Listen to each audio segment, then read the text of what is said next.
कढी कदम कया खां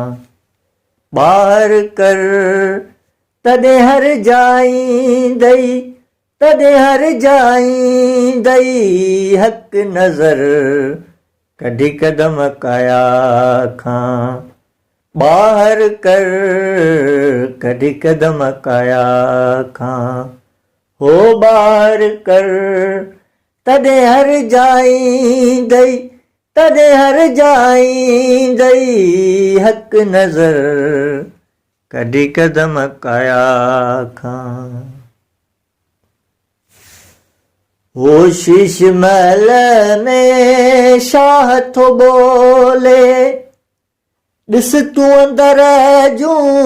अखियूं खोले बाक़ी बंगले जो थई नाम बशर कढी कदम कया खां ॿाहिरि कर कढी कदम कया खां ॿाहिरि कर तॾहिं हर जाईंदई तॾहिं हर जाईंदई हक़ नज़र कढी कदम कया खां ॿाहिरि कर कढी कदम कया खां